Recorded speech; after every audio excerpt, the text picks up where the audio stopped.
है महाराज। ये झूठ नहीं है महारानी, ये सच्चाई है, ये परीक्षा का समय है। नहीं महाराज। यूं बोले अरे यूं बोले सुत धीर धज को सिंह की भेंट चढ़ा दो। पुत्र बिना कैसे जीवेंगे दिल का हाल बता दो। पुत्र बिना कैसे जीवेंगे दिल का हाल बता दो। कल साथी के ढोल बजे थे, कल साथी के ढोल बजे थे, आज गम के बादल छाए। हल्दी बटना उतरियाना बहू बेटी मुलगताए। जाने बचना संतों को क्यों इतना घबराए।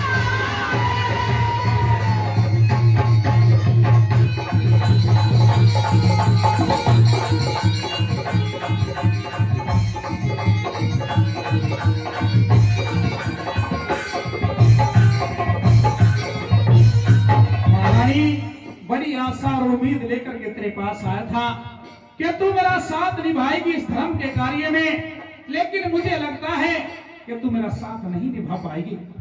महाराज हाँ, आप भली बातें जानते हो कि 2-3 रोज पहले हमने अपने बच्चे की शादी की है, जानता हूँ। जिसकी नई दुल्हन घर के अंदर बैठी हुई है, जिसके हाथों की मेहंदी भी नहीं छूटी, कंगना भी नहीं खुला, उसकी सारी जिंदगी बिना पति के कैसे कटेगी।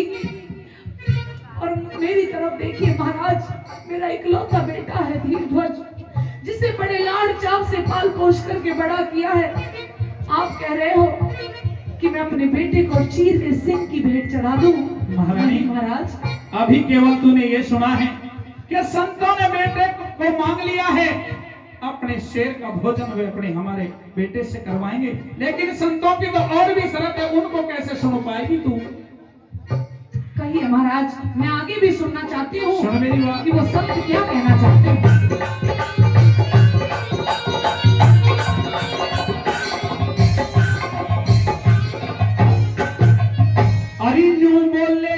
अरिनु बोले खुद सुत को चीरो। महारानी धीरज रखिए, ऐसी बातें मत कीजिए। अपने दिल पर पत्थर रखिए, आज मेरी लाश तेरे हाथ में है। नहीं, अरिनु बोले खुद सुत को चीरो, लेके हाथ में आरा। मेरा हाथ काल जा खड़ा हुआ यो, सुन के बोल करारा। हाथ काल जा खड़ा हुआ यो, सुन के बोल करारा। संतों की सबसे मुश्किल और अंतिम शर्त एक और भी है महारानी। क्या है महाराज? बता दो। बताइए। जो आंख ते आंसू, जो आंख ते आंसू निकल गया, तो शेर न जी में मारा। सुन सुन के थारी बात पिया तन थर थर कांपे सारा। सुन सुन के थारी बात पिया तन थर थर कांपे सारा। हमें हाथ पैर भी जोड़ लिए, मन हाथ पैर भी जोड़ लिए, वो हाले नहीं हलाए। इन हाथों से कैसे चीरूं जिन पे बोझ खिलाए। इन हाथों से कैसे चीरूं जिन पे बोझ खिलाए।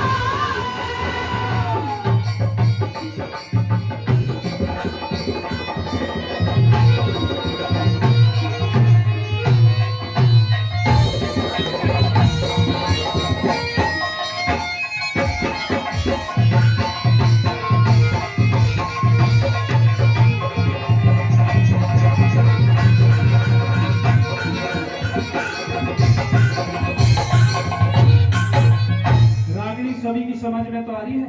ताली बजा दो एक बार जोरदार। महारानी महाराज, एक काम कर ले, क्या कर लूं? तू अपने बेटे को बचाना चाहती है? हाँ बिल्कुल बचाना चाहती महारानी हूँ। तेरा बेटा बच जाएगा। दरबारों में चली जा, चली जाऊंगी। दरबारों में चली जा, वो संत बैठे हुए हैं, उनसे जाकर के मना कर दे कि बेटे पर मेरा भी अधिकार है, मैं अपने बेटे को दान में नहीं देना चाहती। महारानी तेरा बेटा तो बच जाएगा, लेकिन ये राजा मोर ध्वज वचनहार होकर जीवित नहीं रहता महारानी। नहीं बहन, मैं अपने आप को कटार मार लूंगा महारानी, या तो मेरी बात को मान जा, अन्यथा आज मैं जीवित नहीं रहूंगा। आपने मुझे कैसे धर्म संकट में डाल दिया। एक तरफ मेरा बेटा है जिसे 9 महीने गर्भ में रखा, पाल पोस करके इतना बड़ा किया। एक तरफ तो माँ की ममता है, दूसरी तरफ पति के मान और मर्यादा की बात है कि अगर मैंने अपने बेटे को दान में नहीं दिया तो आपकी मान और मर्यादा मिट्टी में मिल जाएगी। और आज मुझे कोई रास्ता दिखाई नहीं दे रहा। महारानी अगर तेरे आपके हाथ में पास कोई रास्ता है तो अपने बेटे को बचा लीजिए महाराज। कोई रास्ता नहीं महारानी, आज तेरे हाथ में फैसला है, या तो अपने पति को बचा ले या अपने बेटे को बचा ले। तेरे हाथ में फैसला है, तू क्या करना चाहती है? कहिए अपनी बात। सुनिए,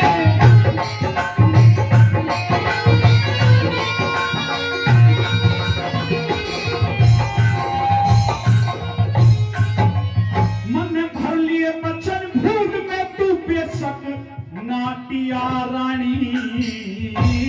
मैं पतिव्रता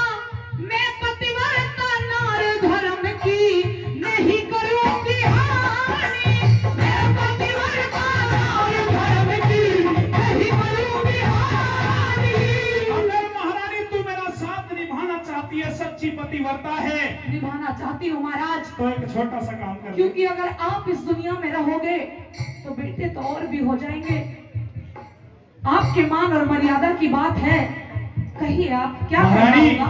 एक छोटा सा काम कर दे, अगर तू मेरा साथ निभाना चाहती है तो बता दो। कोशिश करूंगी, कहिए। अब जाके उस तेरी पूछ लिए, घर बैठी से बहुयानी। ये काम मुझसे नहीं होगा महाराज। महारानी बेटे पर केवल मेरा तेरा ही अधिकार नहीं, अब एक नई नवेली दुल्हन हमारे घर में हमारे धीर धज के ब्याह के आ चुकी है, उसका भी बराबर का अधिकार है। लेकिन महाराज, हाँ, अगर मैं बहू के पास गई हाँ, तो वो क्या करेगी? क्या करेगी? टक्कर मार मरेगी वो ते, खो देगी जिंदगानी। टक्कर मार मरेगी वो ते, खो देगी जिंदगानी। हरि गुरु जय सिंह कहे पुत्र के मोह ने, गुरु जय सिंह कहे पुत्र के मोह ने, स्वामी वीर सताए।